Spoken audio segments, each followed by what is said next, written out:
Quero dizer a vocês a minha satisfação em estar aqui hoje. Me traz, assim, lembranças, ótimas lembranças. Eu falei anteriormente que minha vida é híbrida, porque eu era promotor de justiça criminal. Eu só fazia crime, quer dizer, não praticava, mas fazia no sentido de processar aqueles que eram os infratores, né?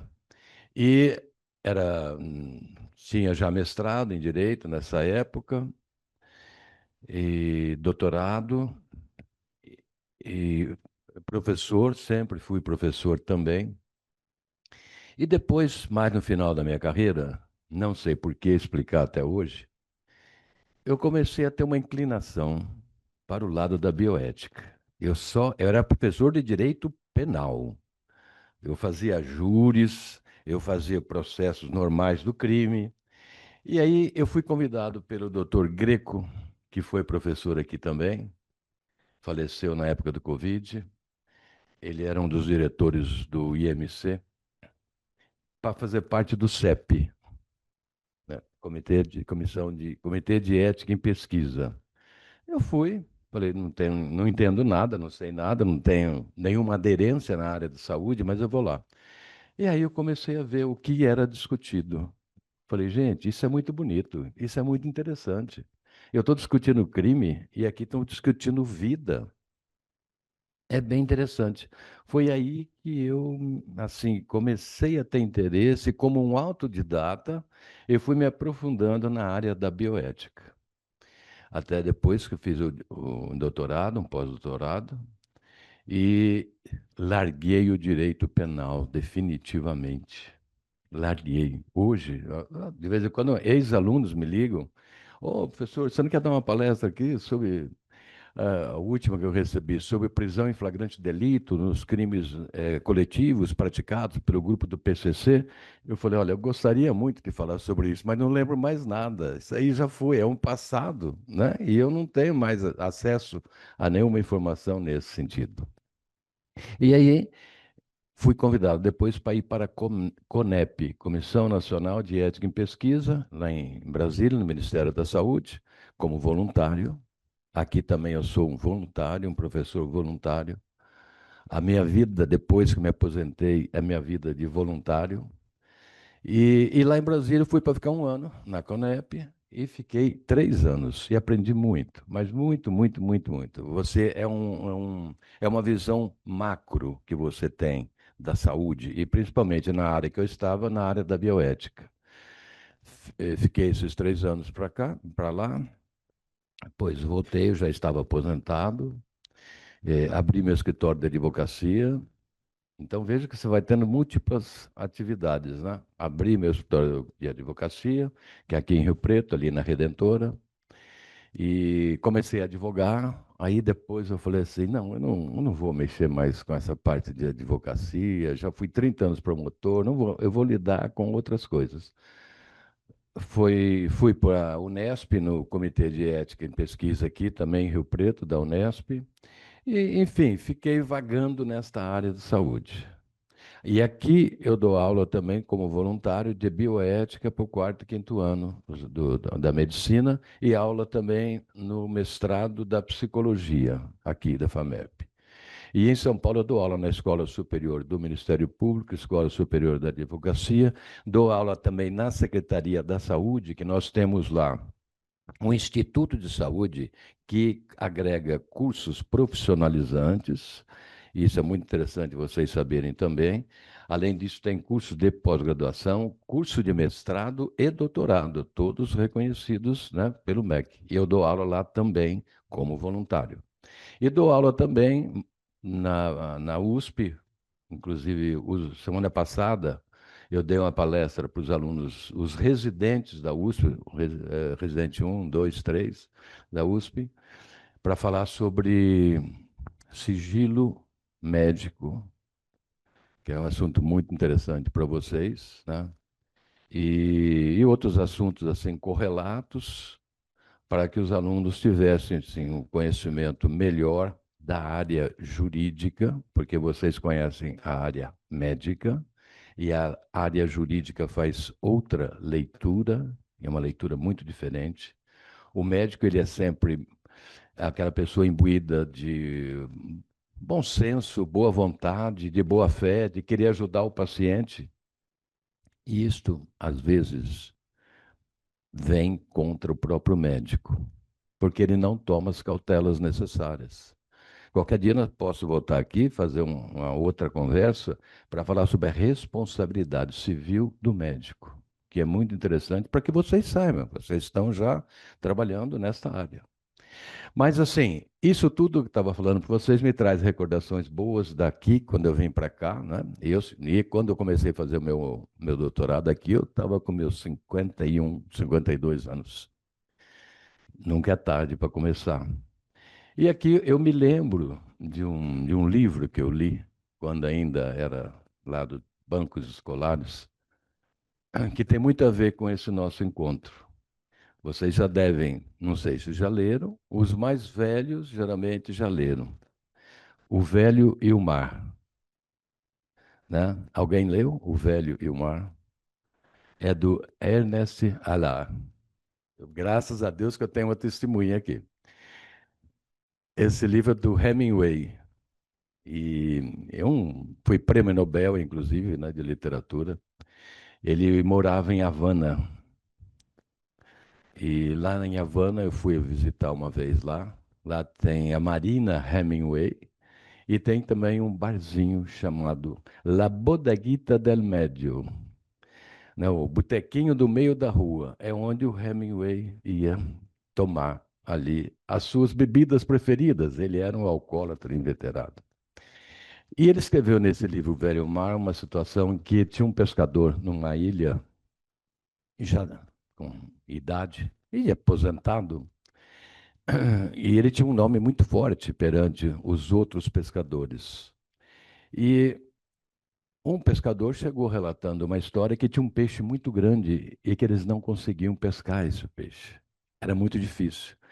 Foram feitas caravanas de pescadores, todas infrutíferas. Aí falaram para o Santiago, o nome dele era Santiago. Santiago, está acontecendo isso, um peixe assim, assado. Ele falou: eu vou atrás desse peixe. E ele saiu sozinho num barco, lógico, sem motor, nada, e foi para o alto mar. E no alto mar ele se encontrou com esse peixe. E foi a briga, né? É uma briga incessante dele com o peixe. E pela experiência que ele tinha, ele saiu vencedor. E atracou esse peixe no barquinho dele e foi embora para a praia, né? Mas no caminho, os tubarões chegaram e começaram a morder e a comer a carne daquele peixe.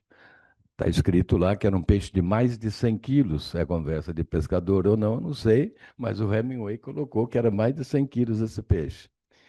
E quando ele chegou bem próximo da praia, todo mundo estava esperando, ele viu que só tinha a carcaça. E ele falou assim, e o pessoal falou, mas cadê o peixe? Ele falou, o peixe estava aí. Agora, os outros peixes, os tubarões, comeram a carne dele. Mas eu tenho que falar uma coisa para vocês, disse o Santiago. Nunca volte para casa derrotado. E isso está no livro, é uma frase que está no livro. Nunca volte para casa derrotado. Quando você volta para casa, você tem dois motivos. Primeiro, que não deu certo a sua vida lá fora dessa cidade. E você tem que retornar como um derrotado. Segundo, quando a sua vida lá fora deu muito certo, você atingiu seus objetivos e você vem com o maior prazer do mundo para a sua casa, para o seu grupo, para os seus amigos. Então eu me sinto como Santiago, retornando aqui à FAMERP, encontrando um ambiente tão seleto como esse, um ambiente de amigos, e poder passar para vocês alguma coisa que eu fui colecionando durante a minha vida, com essa leitura híbrida que eu estou falando, né, do direito e também da área da saúde. E como se trata de um bate-papo, nós não temos assim nenhuma formalidade a mais. Eu queria fazer algumas colocações para vocês a respeito de transplante. E quando eu fiz o meu trabalho do pós-doutorado, foi exatamente na área de transplantes, criticando a legislação brasileira, no sentido de que no Brasil você necessita, para doar órgãos de pessoa falecida, você necessita da autorização do cônjuge e dos parentes até o segundo grau. Ao passo que na Espanha, por exemplo, a pessoa já nasce doadora de órgãos. Por isso que o número de transplantes na Espanha é muito grande. E eu fiz um trabalho nesta área. E quando eu fui para São Paulo, eu fico no quinto andar da secretaria e a central de transplantes, ela é atrelada à chefia de gabinete. Então, a primeira coisa que eu fiz foi lá para conhecer o sistema de transplante, as pessoas que trabalhavam lá, e me inteirar também como que era feito tudo isso. Eu fiquei assim muito entusiasmado porque eu vi uma vibração muito grande ali nos médicos, os enfermeiros e o pessoal da área administrativa, todo mundo e 24 horas ininterruptas, né? E todo mundo assim unido em torno da realização de transplantes. E aí, em dezembro agora passado, e aqui vou colocar algumas situações novas, talvez vocês não conheçam. Em dezembro do ano passado, o governador inaugurou uma unidade experimental no IPT de xenotransplante. Xenotransplante. E eu fui conhecer essa unidade. É muito interessante. A utilização, né, de animal, e no caso aqui específico de porco, eu não sei o nome dessa raça, mas ela é uma raça que corresponde aqui no Brasil àquele landraço, que é aquele porco que eles chamam porco higiênico, um porco grande, branco, branco para cinza, e é essa raça de porco que nós importamos e já estão aqui no Brasil. E eles serão transgenitalizados com o DNA humano, só que a utilização deles só pode ser depois da terceira ninhada, porque é quando realmente vai dar a diferença no organismo do porco. E vocês sabem que nos Estados Unidos tem linhas avançadas de pesquisas, tanto cardíacas como também de rins, fígado, na realização de transplante na realização de xenotransplante. E o Brasil está entrando já nessa área, principalmente aqui no estado de São Paulo. São Paulo é pioneiro e agora, a partir desse ano, começam assim mais estudos prolongados e definidos a respeito dos objetivos desta unidade experimental. Mas o que eu senti é que tinha ali um interesse muito grande por parte dos médicos, por parte dos pesquisadores, em dar início a trabalhos, dar início a pesquisas envolvendo este tipo de transplante. E aí vem a bioética. A bioética, qual é a leitura que ela faz?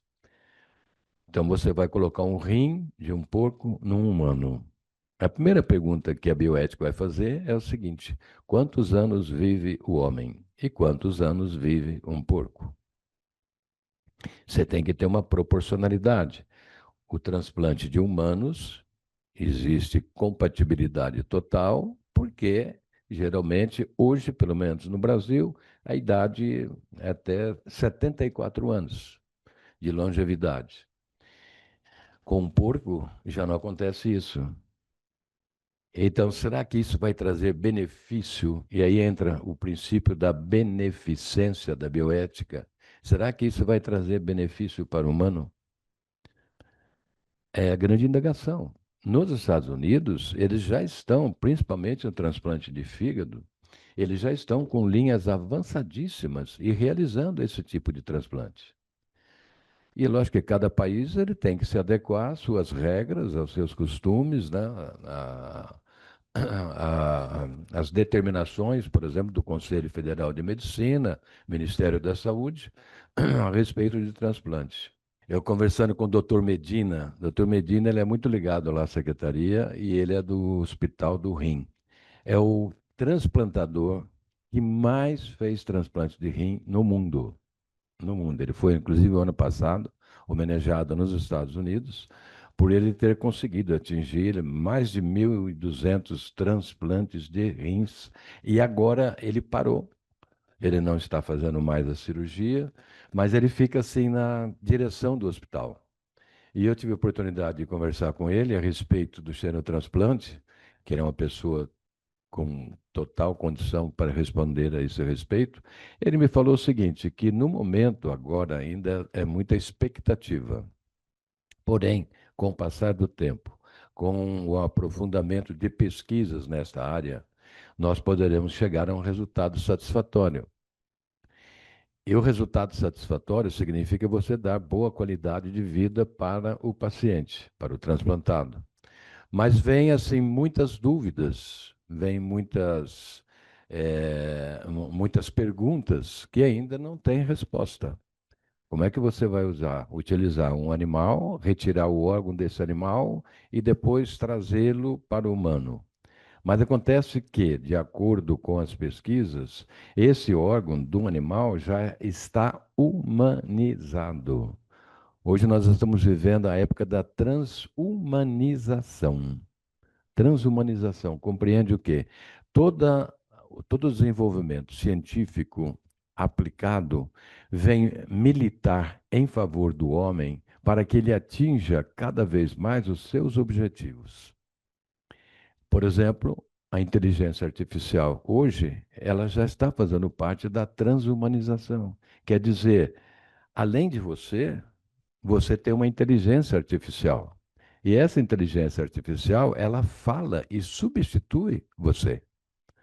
Então, o robô, nesse caminhar, o robô, futuramente, ele vai ser uma peça, uma ferramenta com sensibilidade, como os animais. Nós tivemos uma lei há 2 anos que colocou o animal, principalmente o pet, né? Eles falam categoria pet, o cão e o gato, na categoria de sensíveis.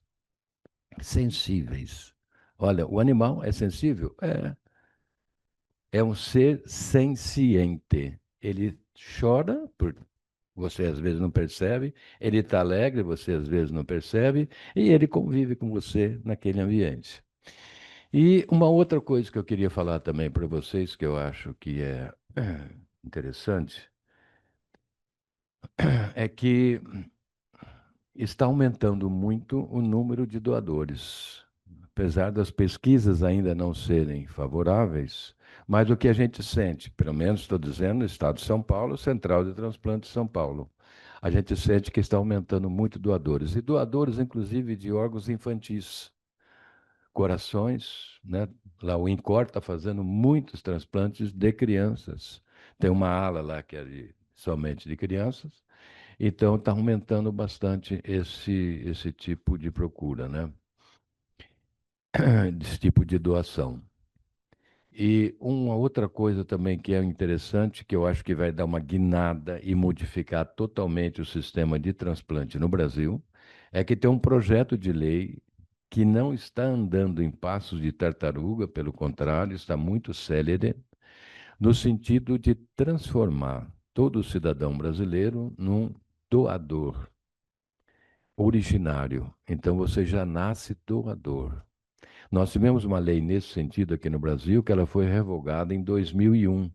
Nesta lei, você colocava lá na sua CNH, por exemplo, né, escrito: sou doador de órgãos.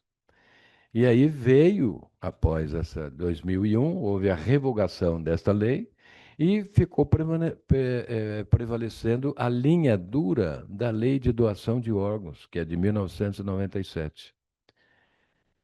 E isto, lógico, que traz muitos entraves.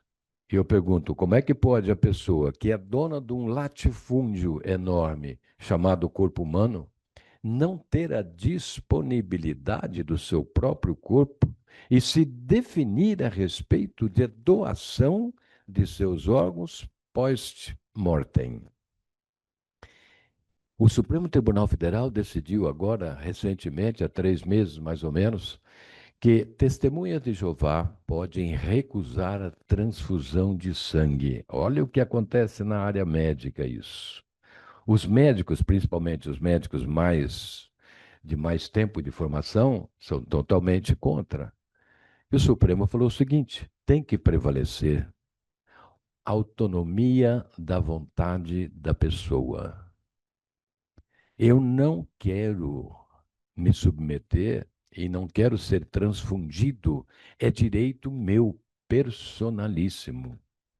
E aí o Supremo acrescenta, mas o médico ou a instituição deve providenciar tratamento substitutivo para este paciente, desde que ele consinta.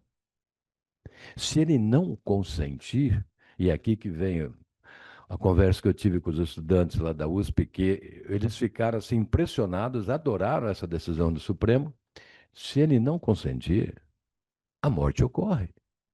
E o médico não é obrigado, de forma alguma, e nem pode evitar a morte. Porque a autonomia da vontade da pessoa humana é tão grande, é tamanha, que é aquilo que você decide a respeito de você. Então, se eu tenho o meu corpo, esse grande latifúndio, eu posso chegar e falar o seguinte: olha, eu quero doar, eu tenho 2 rins, eu quero doar um rim para o meu amigo que mora há muito tempo, vizinho meu. Ele foi até padrinho do meu filho e ele precisa fazer um transplante de rins. E eu já pesquisei, eu tenho compatibilidade. Então ele chega para o médico, vai junto com o vizinho, tudo, fala: olha, eu queria ser o doador de um rim para ele. Aí o médico fala o seguinte: mas o que que você é dele? Não, eu sou vizinho, mas eu sou mais do que irmão. É, mas no papel não está escrito isso, tá? Não, então você não é irmão dele. Então você não pode doar seu rim. Aí ele fala: mas o rim é meu, doutor. Ele é meu. Aí o médico responde: olha, um é seu, o outro é do Estado. Você tem dois. O Estado falou o seguinte: não mexe com o meu. E para você e para o Estado te autorizar esta situação, você tem que entrar com uma ação judicial, ser feito um laudo médico específico no seguinte sentido: o fulano doando o rim para o ciclano, ele não vai ter nenhuma sequela futura, ou provavelmente não vai ter. Mas isso é uma situação até dúbia. Mas você tem que colocar isso nesse parecer, nesse laudo médico, e aí a justiça vai decidir. E por que isso? Porque o Estado fala: se um está bem, o outro não está, eu não quero ter dois problemas no futuro. Então é a intervenção direta no Estado na sua própria vida. A sua autonomia, ela fica restrita. E o que que o Supremo fez? O Supremo chegou agora e falou: testemunha de Jeová não é obrigada a aceitar.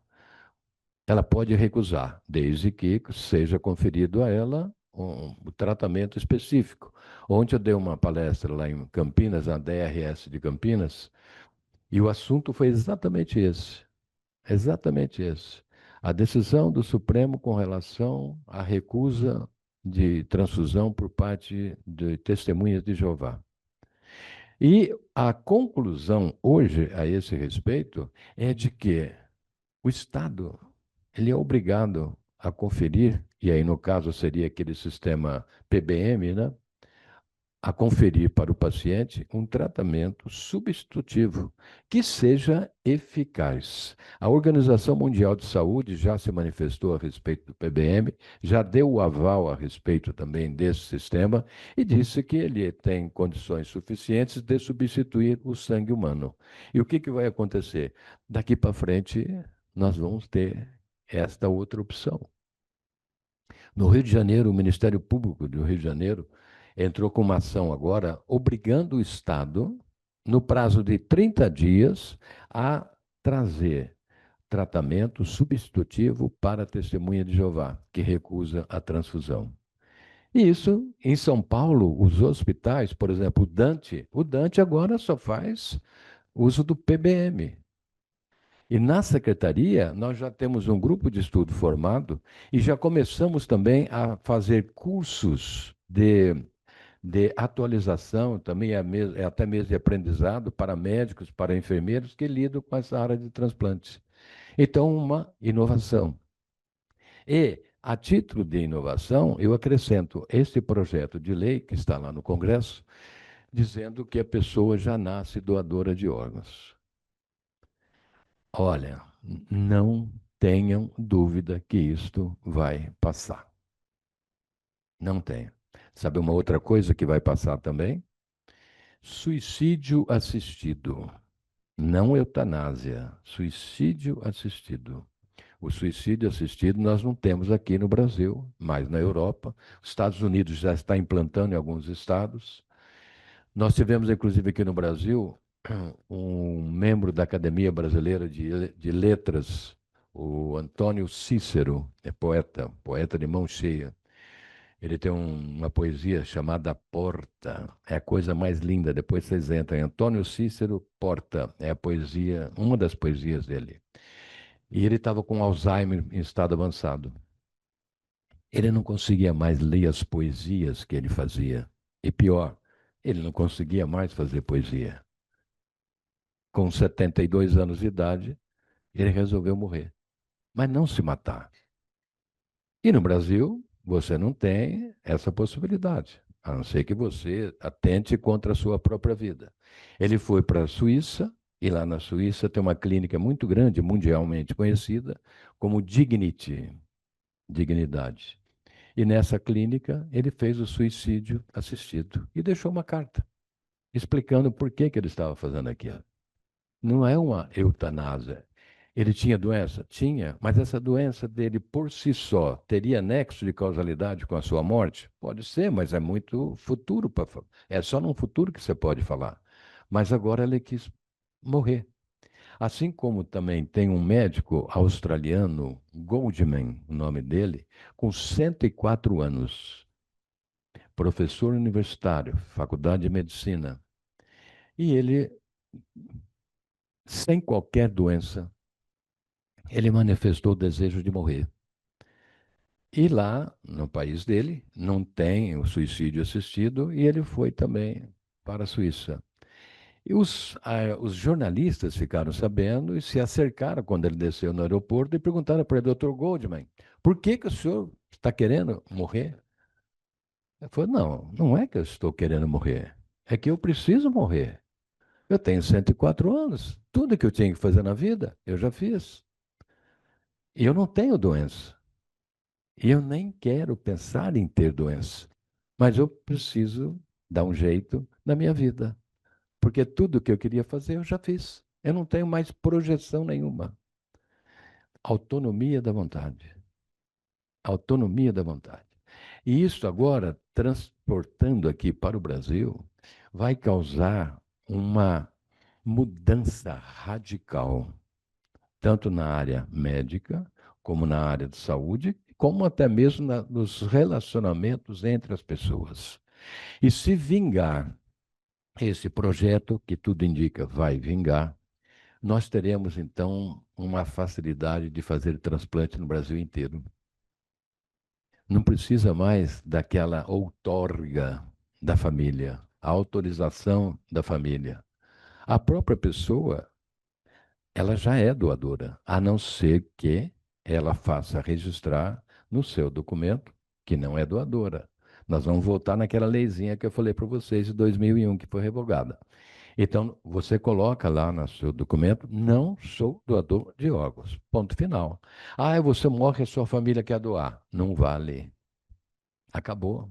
A família não tem mais legitimidade. A legitimidade é única e exclusiva da pessoa. Ela é intransferível.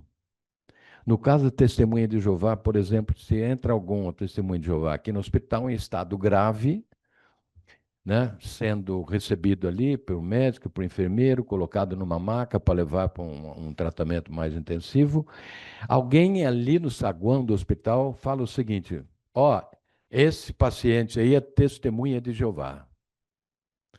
Antes dessa decisão do Supremo, se falasse, o médico ficava arrepiado. Vou ter problema. Hoje, não. Hoje prevalece o quê? Autonomia da vontade dele, paciente. Paciente. Mas o cara que gritou lá é primo dele. Mas não, não é ele. Não é ele. E essa decisão do Supremo, ela não tem validade com relação à criança, ao adolescente e à pessoa incapaz. Nesses casos, o médico tem total liberdade de fazer a transfusão. Se ele quiser, ele pode conversar com os pais da criança e falar o seguinte: ó, existe um tratamento alternativo sem ser a transfusão. Se vocês quiserem, assinem o termo de autorização, né? O termo de consentimento livre e esclarecido, para que eu possa realizar o procedimento. Se a família não quiser, o médico vai tomar a providência que ele achar a necessária. E a necessária é realizar a transfusão.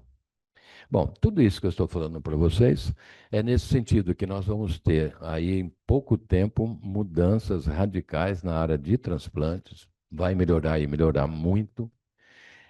Tá certo que a lei, quando ela sair, essa lei, ela vai ter que ser regulamentada. Então, a regulamentação vai ser através do Ministério da Saúde e depois vai ter a mudança também da lei de doação de órgãos, que é de 1997. E com isso, o painel de transplantes no Brasil vai ter uma outra leitura e vai ter também uma outra projeção.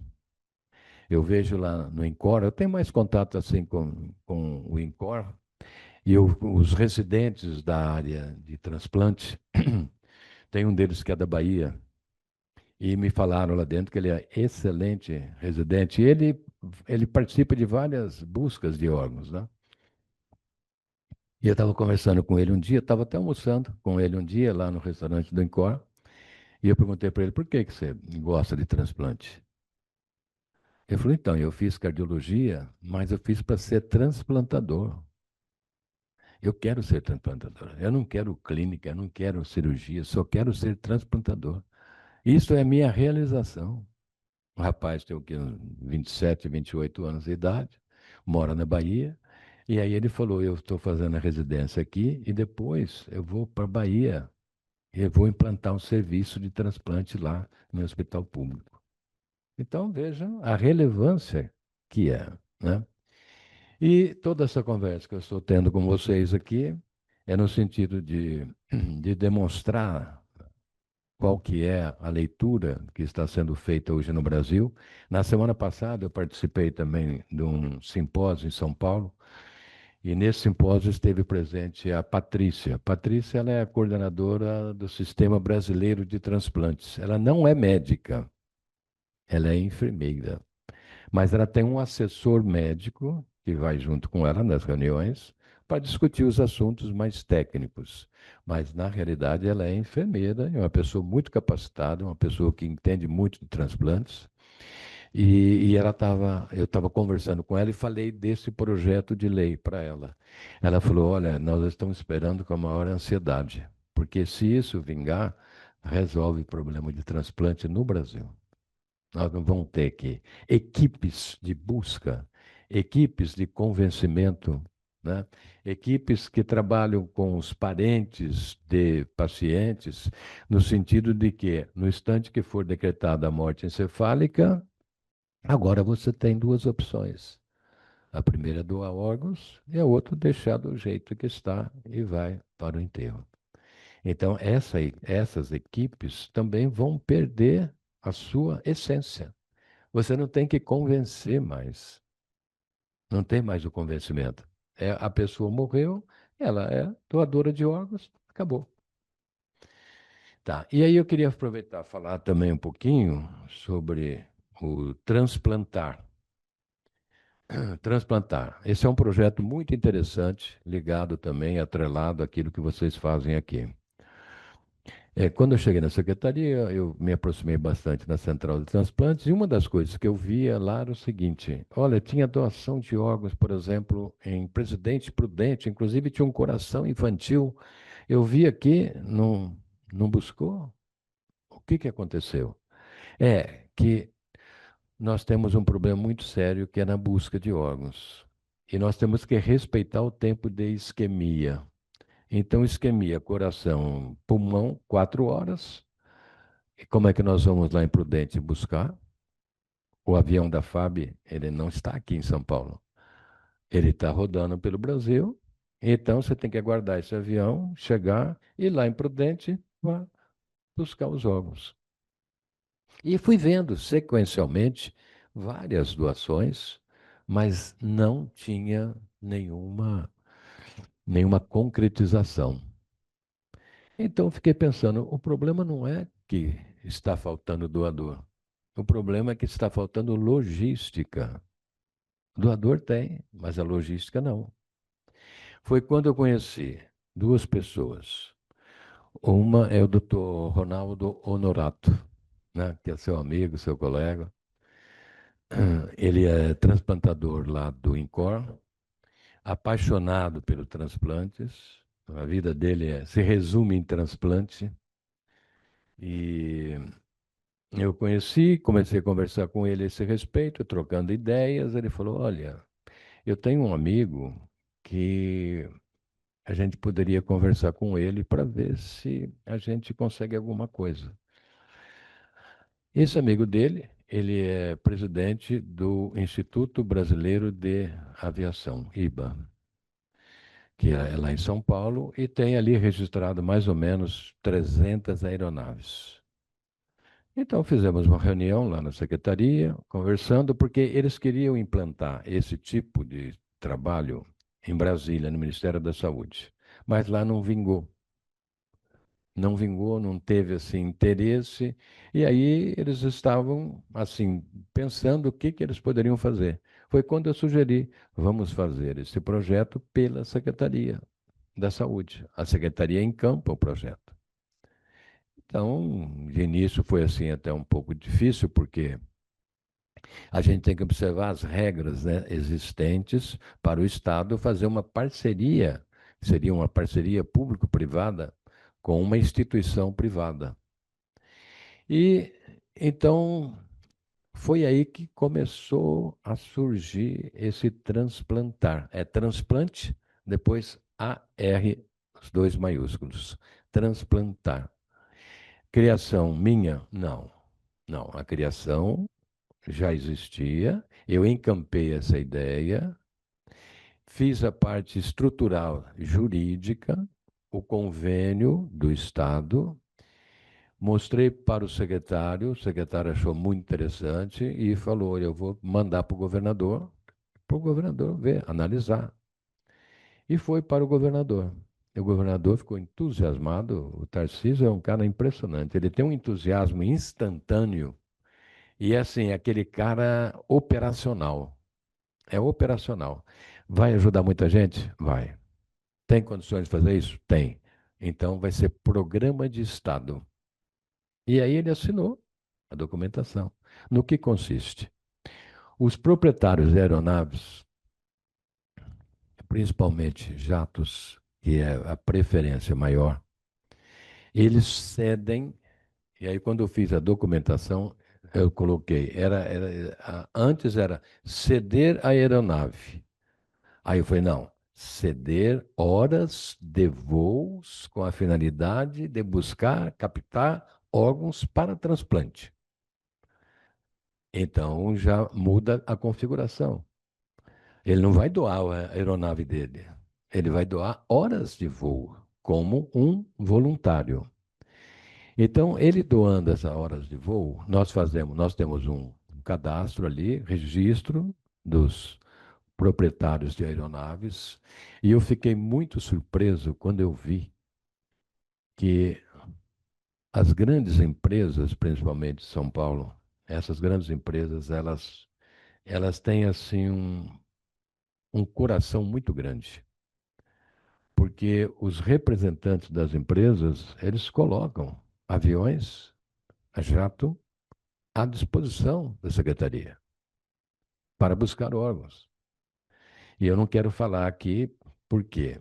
Eles pediram, inclusive, para que, quando fosse feita alguma filmagem, que não aparecesse o logo da empresa ou alguma coisa que pudesse, né, direcionar a empresa. Porque eles querem fazer a doação, mas uma doação anônima, como se fosse anônima. Então foi tendo adesão. E aí nós começamos a fazer voos aqui em São Paulo, né? Então chegava um, falava, eu tenho um jato, modelo tal, tal, tal. A gente fazia o registro, catalogava, e ele ficava ali inscrito. Chegava o outro, falei, eu tenho um helicóptero. Ah, ótimo, seu helicóptero qual que é? Tal, tal, tal, tal, tal. Então nós fomos fazendo, juntando aviões, aí aviões de maioria jato, depois avião bimotor, também, para curta distância. Então, nós conseguimos, assim, reunir um número de aeronaves, que o número até já é pequeno, nós temos que ampliar esse número, porque o movimento está crescendo muito. Nós vamos buscar órgãos, por exemplo, até outro dia teve um caso de coração, pâncreas e pulmão, em Ponta Grossa, no Paraná. No Paraná, em Ponta Grossa. E aí tem um voluntário também, que ele que vai escolher a aeronave. Então ele sabe do tempo de isquemia e ele sabe a logística, porque ele tem que sair aqui de São Paulo, de Congonhas, por exemplo, ele vai descer lá em que lugar? Lá, quem é que vai estar disponível? Tem algum helicóptero? Tem polícia militar? Tem polícia civil para ajudar, levar a equipe para fazer a captação de órgãos? Então, tudo isso é logística. E ele conhece muito bem. Ele é o cara, também não posso falar o nome, ele é o cara que tem a maior logística no Brasil hoje. A empresa dele está em todos os aeroportos do Brasil. E ele se apresentou como voluntário. Como voluntário, eu não quero ganhar, eu quero ajudar. Eu tenho condições de ajudar. Eu tenho equipes. Muitas pessoas trabalham para mim em 24 horas. E aí, com essa nova mentalidade, nós conseguimos, por exemplo, foi lá para Ponta Grossa, desceu, pegou, fez a captação de órgãos, desceu em Congonhas já tinha um, um helicóptero aguardando e desceu no HC. Tempo total de voo, captação e entrega do órgão, 3 horas e 27 minutos. 3 horas e 27 minutos. Aí você começou a ver que o negócio muda, né? Foram feitos, depois eu vou passar para vocês aqui, foram feitos vários transplantes infantis. O INCOR estava fazendo pouco por ano, por exemplo, fazendo 3, infantil só, dizendo, 3 por ano. Agora, o INCOR já fez 18. Não acabou o ano. 18 transplantes só na linha infantil. E tem muitas coisas interessantes. Teve uma pessoa, o nome dele eu posso falar, que vocês não vão saber quem é, ele chama Leonardo. Aliás, nem eu sei quem que ele é até hoje. Esse cara me liga um dia na secretaria e fala: Olha, eu tenho um amigo que é seu amigo também. E ele me falou um negócio aí de doação de horas de voos para buscar órgãos. E eu queria saber mais sobre isso. E dependendo da situação, eu gostaria de ser também um colaborador. Bem, tudo bem. Falei, você tem aeronave? Ele falou, tenho. Eu tenho um jato e um helicóptero. Falei, ótimo. Então vamos fazer o cadastro. Aí eu expliquei tudo. Ele gostou da ideia. Falou, não, é interessante, muito interessante. E foi. Ficou na fila. O ano passado, no dia 21 de dezembro, teve uma doação de órgãos, acho que em Goiânia, e precisava, na logística, precisava de um jato que andasse bem para buscar e trazer, né? Tinha coração no meio.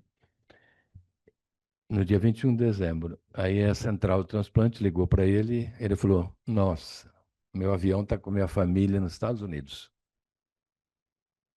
Eu não posso. Ah, não, tudo bem, nós vamos passar para o próximo. Não, não, me dá uns 10 minutos. Dá uns 10 minutos, vou ver o que que eu faço. 10 minutos, nem deu 10 minutos, ele já ligou. Aí ele e brincando, usando até o jargão do pessoal, né? A equipe de captação já está pronta? A equipe está pronta, mas não tem aeronave? Não, não, eu fretei uma aeronave. Está no hangar 5 em Congonhas. A equipe está lá aguardando aí que o pessoal da captação chegar para buscar. E eu vi o valor, porque depois vai para a secretaria, né? Eu vi o valor. Ele pagou 68 mil reais nesse voo. Aí eu fiquei até bravo com ele. Eu falei, Leonardo, não é isso. A intenção nossa é, ó, assim, a hora que você puder ajudar, se o seu avião estiver disponível, aí sim. Mas não é, você não tem obrigação nenhuma de pagar voo. Aí ele deu risada e falou assim para mim, Eus, é, nós estamos perto do Natal. Eu dei presente para alguém. Eu não sei quem é, mas eu estou feliz. Deixa eu fazer do meu jeito. Falei, tá bom, tá ótimo. Entendi perfeitamente o recado. Aí depois ele começou a ter mais assim frequência ali na secretaria e colocou à disposição também ele pilotando o helicóptero dele. Que ele falou, eu vou para o meu serviço, eu vou com o meu helicóptero. Então, ainda eu perguntei para ele, você tem brevet, tudo? Ele falou, lógico que eu tenho. Eu só não piloto o jato, mas o helicóptero é o meu carro. Aí teve uma doação na Unicamp, de criança. Uma doação lá de criança, de coração, na Unicamp. E aí ele foi chamado. Mas ele largou tudo que ele estava fazendo. Ele largou tudo. Pegou a equipe, foi para Campinas, fizeram a captação, desceu ali no HC, e aí depois ele relatando, você não sabe, a minha sensação, a hora que eu estava vendo que eu estava descendo ali no heliporto do HC, levando um órgão para alguém, não sei quem é, o negócio do transplante é bonito, porque você não sabe quem é. Você não sabe nem quem foi o responsável por aquela captação, o cara da ambulância que dirigiu, o cara que pilotou aquele avião, né? O enfermeiro que recebeu, o médico que fez o transplante. Você não sabe nada. É tudo assim num anonimato de uma sensibilidade extremada. E ele relatando isso, eu estava descendo ali com aquele órgão, sabendo que essa criança, né, que ia receber, ela tinha chance de continuar vivendo. E aí, depois de uns 3, 4 dias, ele me liga para saber, escuta, deu certo lá com a criança, tudo? Não, deu certo, foi ótimo, você está de parabéns. Então eu brinquei, você é um excelente piloto de helicóptero. Ele falou, não, quando precisar aqui perto de São Paulo, pode ligar que eu vou. Porque o helicóptero também, ele tem né, até 300 quilômetros faz com helicóptero, o resto tem que ser avião. Então, é esse tipo de pessoas que você lida. São pessoas que abnegadas, pessoas que entregam para você aquilo o que eu posso ajudar, e sem qualquer remuneração. E pior, vocês sabem quem que paga o combustível? Eles. Eles. E é aí que eu estou vendo alguma coisa para fazer, para conseguir, para ver se a gente tem condições de comprar o combustível. Eu tenho um colega meu que é promotor lá em São Paulo. Nós trabalhamos juntos já, e ele está hoje ele é o diretor-geral da Ação Civil Pública. Aquelas ações intentadas, né, contra o Estado ou contra empresas, no sentido de improbidade. E nessas ações tem condenação em dinheiro. Aí um dia eu estava conversando com ele, falei para ele essa ideia, ele não gostou muito, não. Não, não, não vou mexer com isso, não. Mas ele me ligou lá na secretaria e perguntou assim: Edu, vocês estão precisando de carro aí? Eu falei: lógico que nós estamos. Para o Estado é muito interessantíssimo a gente ter um número razoável na frota, né? Aí ele falou: não, porque eu tenho 100 carros da Fiat. A Fiat foi condenada numa ação e ela quer fazer esse acordo. E eu tenho esses carros, eu gostaria de saber se a secretaria tem interesse. Foi lógico, nós temos, inclusive, nós temos que assinar até um protocolo nesse sentido que se trata de uma doação.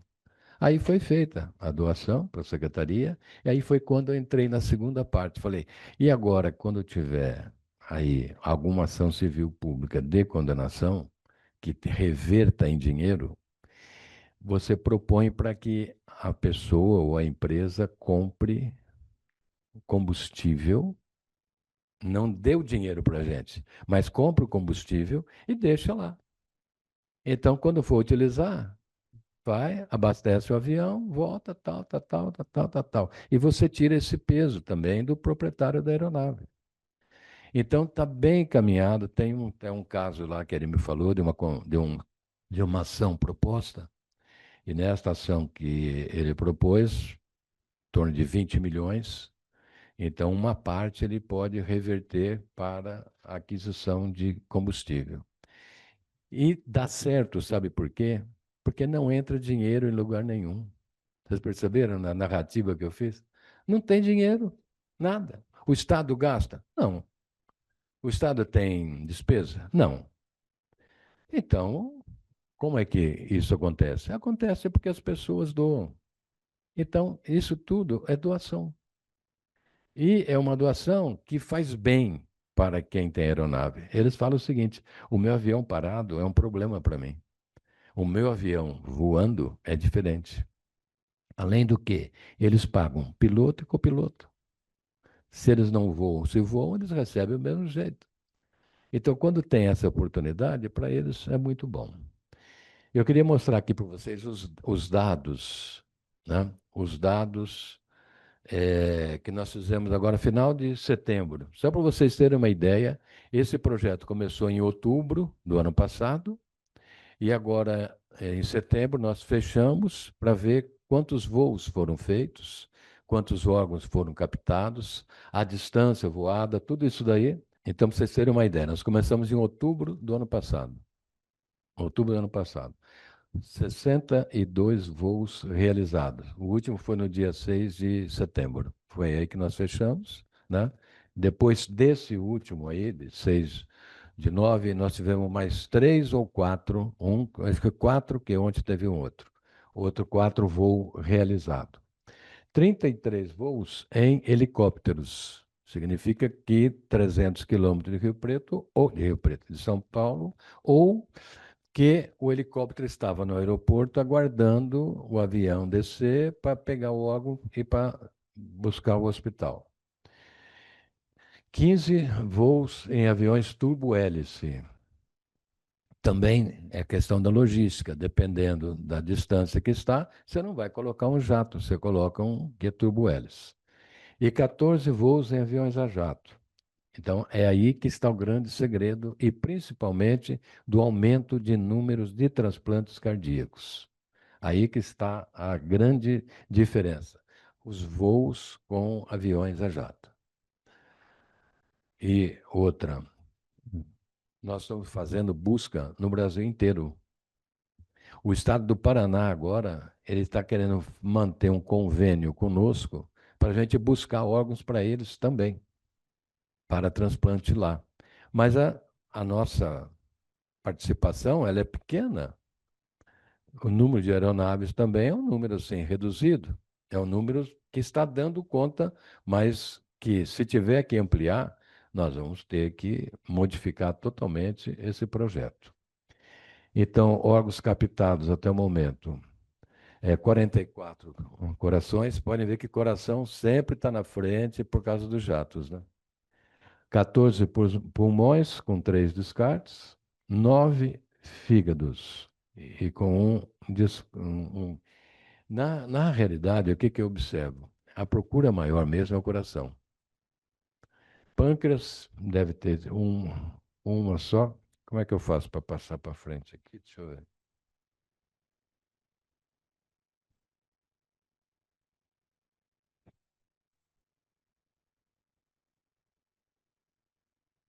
Isso.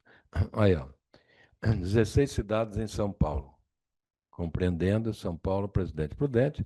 Aí tem, até Rio Preto, teve voos aqui em Rio Preto, né? Ribeirão Preto, Botucatu, é, Campinas, muito em Campinas, Santos.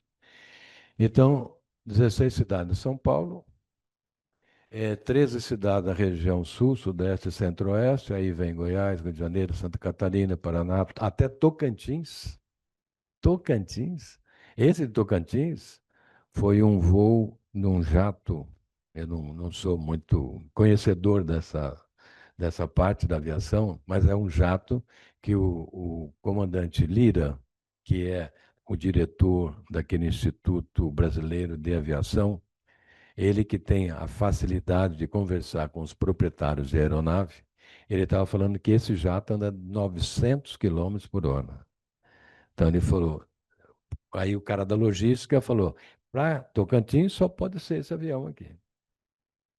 Se não tivesse a logística, ia um outro, mas o outro não ia dar conta.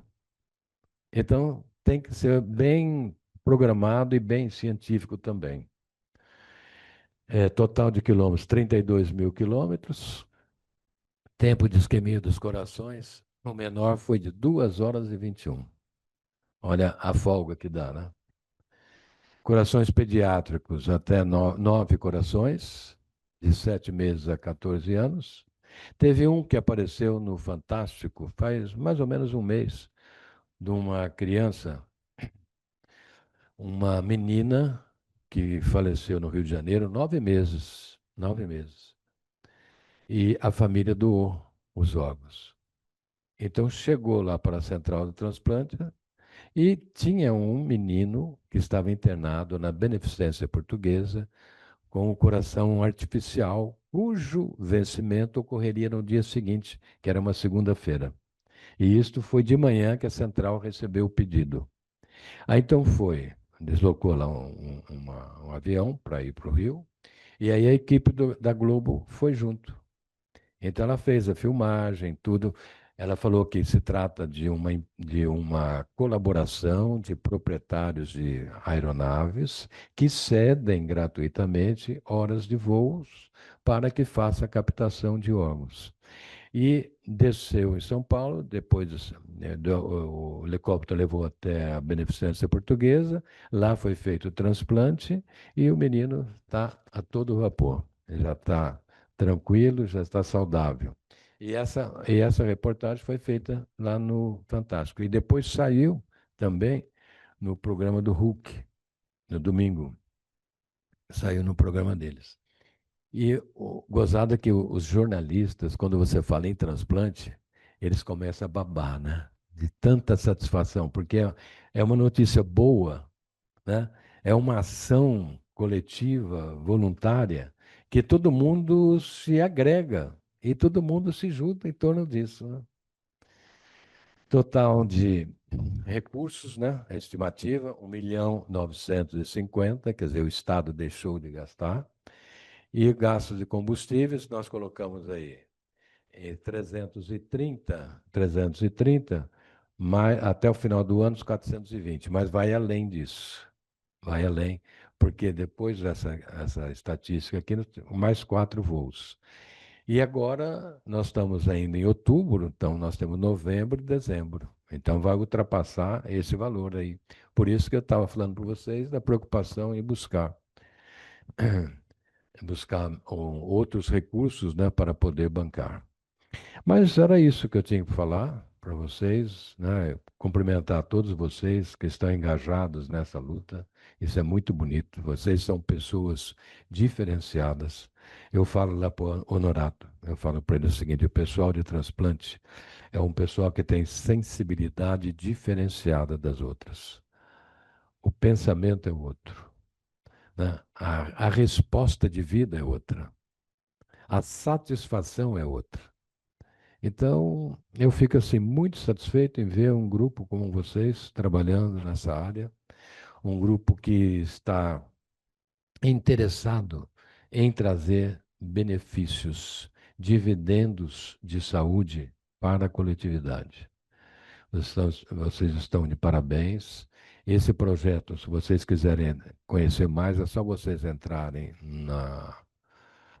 no Instagram, tem a página do Transplantar. É um projeto que não tem, assim, dono exclusivo.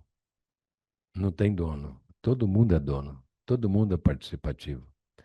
Todo mundo realiza tarefas, todo mundo realiza trabalhos, no sentido de conseguir realizar esse objetivo, que é auxiliar na realização de mais transplantes. Eu fico aí à disposição de vocês, se tiverem alguma dúvida, alguma coisa para que eu possa esclarecer. Muito obrigado, né?